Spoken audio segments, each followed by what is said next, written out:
The first speaker is my incredible colleague, Liam. He's a postdoctoral fellow at NCRED. I'm sure most of you are already familiar with him. They're an early career researcher whose research uses mixed methods to investigate interventions to address methamphetamine use disorder and withdrawal, including clinical trials of lisdexamfetamine, naltrexone-bupropion, ketamine, and digital interventions. They are also interested in stigma, service delivery, and sleep.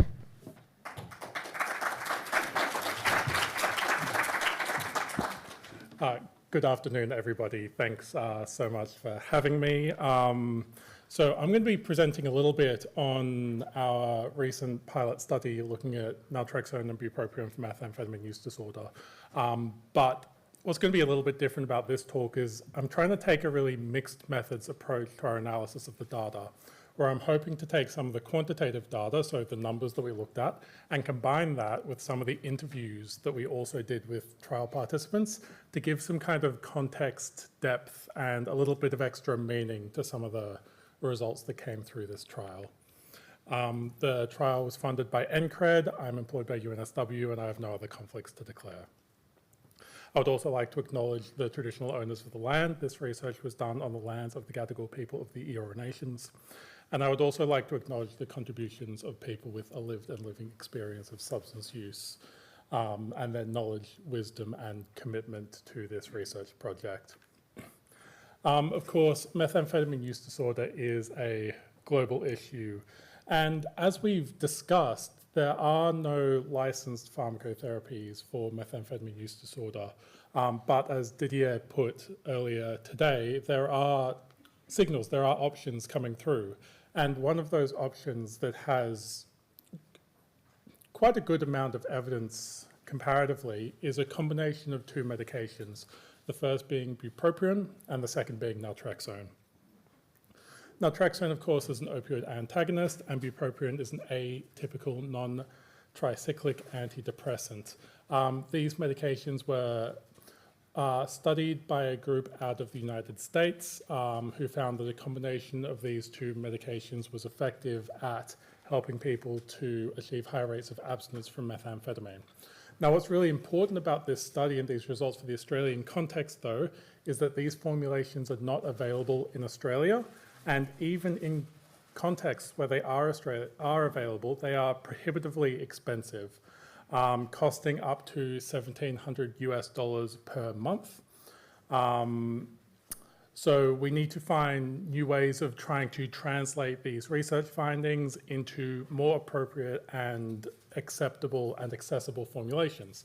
And luckily enough, there are oral formulations of this treatment available. So what we wanted to do is we looked at an open label, single arm pilot study trying to replicate these results using locally available oral extended release combination naltrexone and bupropion. Our primary endpoint was out to week 12, and we also included a qualitative sub-study in this project where we invited all of our participants to participate in an optional interview. The study involved weekly study visits with fortnightly medication dispensing and return. And it was also combined with treatment as usual. We looked to enroll 20 participants in the study who are adults seeking treatment for methamphetamine use disorder. Really importantly for this study, because we were using a formulation that included naltrexone, our participants had to be opioid-free for at least 7 days prior to starting the study. And they also had to have a urine drug screen that was positive for methamphetamine and negative for opioids. The primary outcomes for this study were safety and feasibility, and those are the two that I'm primarily going to focus on, but I'm also going to present a little bit of our preliminary efficacy data as well.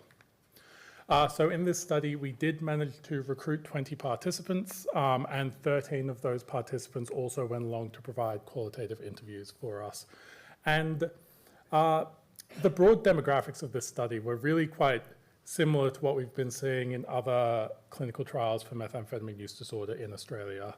People in their late 30s, predominantly male.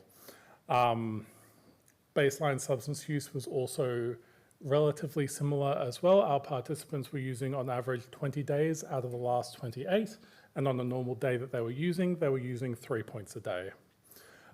We also asked people about their goals for treatment in this study, which was really interesting as well. About 2/3 of our population wanted to stop using altogether, but another third either wanted to reduce their use and not stop, so continue to use methamphetamine at the end of the treatment, or they didn't know. For this study, we managed to recruit our 20 participants within 20 weeks at a rate of 1 participant per week. We screened 74 individuals via telephone.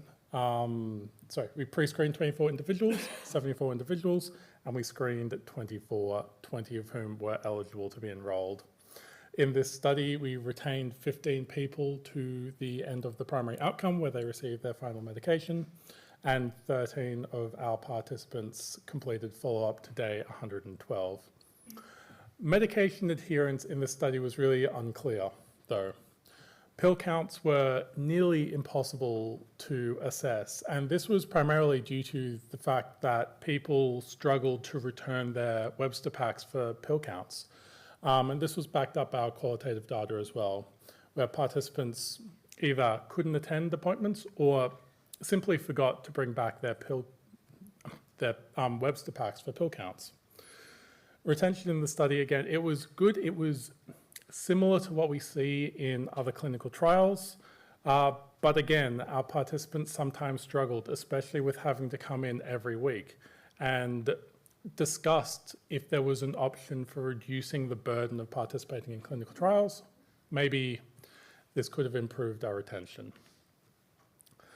The study was relatively safe. There were 93 treatment emergent adverse events recorded in 19 participants, and only one of these adverse events was deemed to be serious, but it was unrelated to the study drug. There was one adverse event which resulted in a participant seeking to withdraw from the treatment, and the most common adverse events reported were nausea and vivid dreams. When we delved into the qualitative data, it gave some additional detail and nuance to this. It largely reflects the quantitative, most people reporting a generally mild side effect profile that did not impact their treatment. However, some side effect intensity did seem to be front-loaded in the treatment timeline according to people's personal experiences, with some people having very unpleasant experiences, such as vivid or unpleasant dreams and nausea at the beginning of the treatment, which then tended to self-resolve over time, which is an important consideration if this is to become a regular treatment option. And while weight loss was only reported as an adverse event once with this medication, appetite suppression was discussed by a multiple of participants, sometimes seen as a negative, but also sometimes seen as a benefit to this intervention. We also have a little bit of preliminary efficacy data, and what we saw was a markedly lower self-reported days of methamphetamine use following the intervention, starting at a median of 20 days at baseline and reducing down to 12 days at the primary endpoint.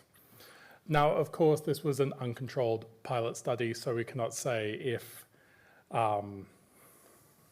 this trial genuinely did reduce methamphetamine use, but what we can say is that some participants received personal benefit from participating in this trial, with people expressing the belief that the intervention helped them to reduce their methamphetamine use, both in terms of number of days of use and also quantity. However, this of course was not universal. Some participants also reported a lack of efficacy in this treatment, to the point where said lack of efficacy caused them to drop out from the trial. So important considerations and detail.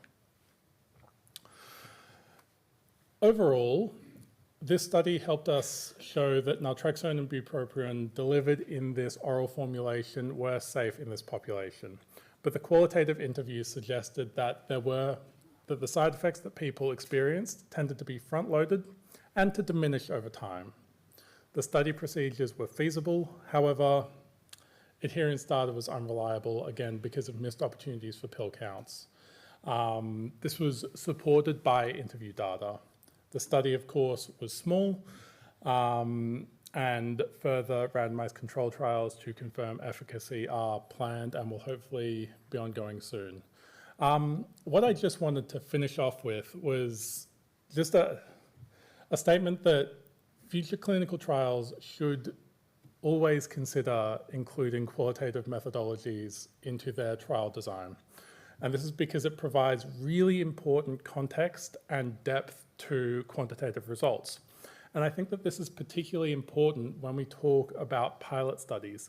And this is because not only can it provide us with the context and depth to help to interpret the results, but you can also take the experiences of people who have participated in your pilot study and directly feed those experiences into the design of the subsequent RCTs to make sure that they respect the experiences of people who participated.